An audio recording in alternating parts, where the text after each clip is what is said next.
Menjalani kehamilan perlu hati-hati, sebab moms tak hanya menjaga kesehatan janin, tapi harus memastikan diri sendiri juga sehat. Asupan nutrisi, kegiatan sehari-hari, serta periksa ke dokter adalah hal penting yang tak boleh terlewatkan. Moms juga perlu mengetahui tentang masalah kehamilan, salah satunya preeklamsia. Preeklamsia bisa mengancam moms serta si kecil. Sebenarnya, apa preeklamsia itu? Untuk menjawabnya, Nakita.id mewawancarai dokter spesialis kandungan dari Rumah Sakit Dr. Cipto Mangunkusumo, Dr. Andon Hestiantoro. Yuk Moms, simak video selanjutnya sampai habis ya!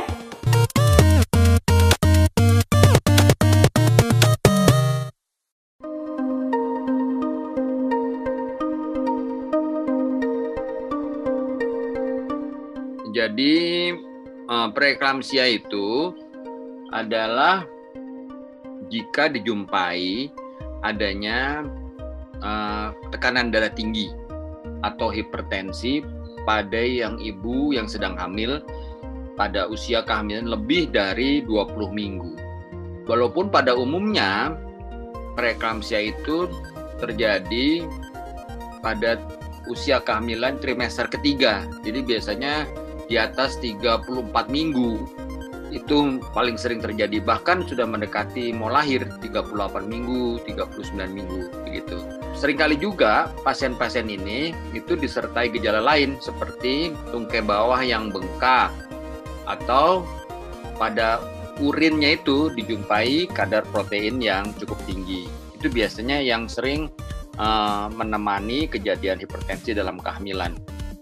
Kelainan lain juga yang bisa dikaitkan dan juga bisa disebutkan sebagai suatu proses perburukan dari preeklamsia ini adalah kalau dijumpai kerusakan.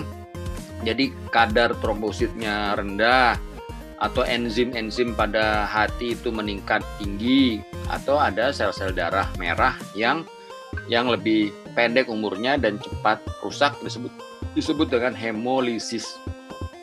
Jadi namanya HELLP syndrome. Nah itu akan dikaitkan juga dengan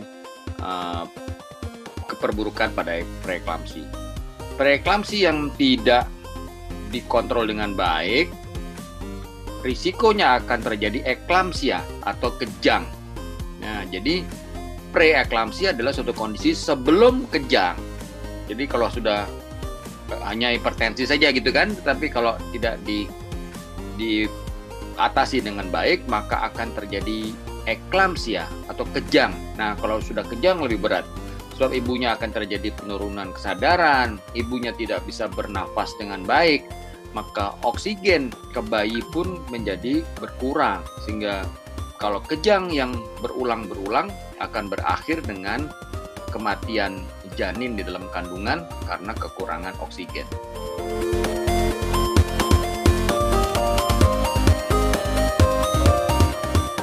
Mungkin, jawabannya mungkin.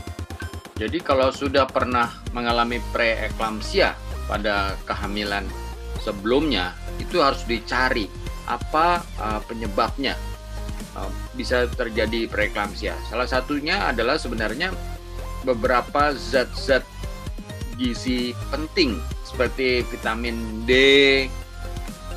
zinc, kalsium, magnesium, asam folat, vitamin A, zat besi, itu perlu diperhatikan.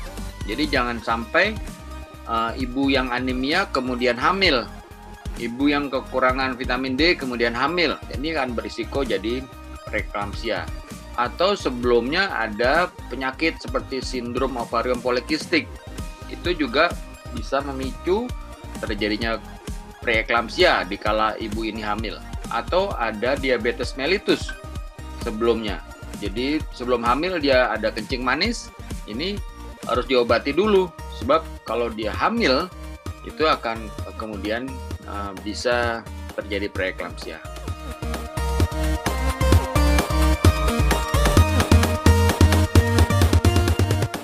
Sebenarnya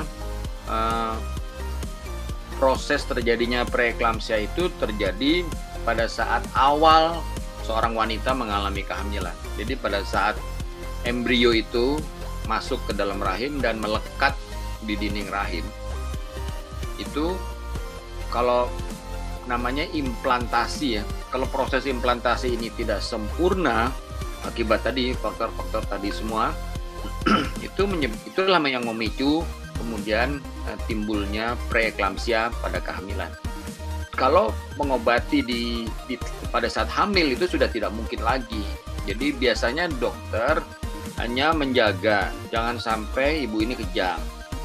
Jangan sampai ibu hamil tekanan darah tinggi itu kemudian mengalami perburukan seperti kerusakan pada liver seperti itu atau kerusakan pada ginjal. Jadi dijaga sampai apa? Sampai janinnya sudah layak untuk dilahirkan. Jadi dikontrol ketat, jangan sampai terjadi perburukan pada ibunya, jangan sampai terjadi kerusakan pada jantung ibunya. Ditunggu sampai janinnya cukup besar, biasanya mencapai sekitar 2 kilo, kemudian diakhiri kehamilannya. Nah, jadi dengan pengakhiran kehamilan, maka ibu hamil dengan preeklamsia ini akan diputus risikonya, sehingga itu akan terjadi penyembuhan. Itu demikian yang biasanya dilakukan. Itu dia penjelasan dari pakar seputar preeklamsia. Saksikan wawancara eksklusif lainnya hanya di YouTube Nakita Channel. Sampai jumpa di video berikutnya, Moms!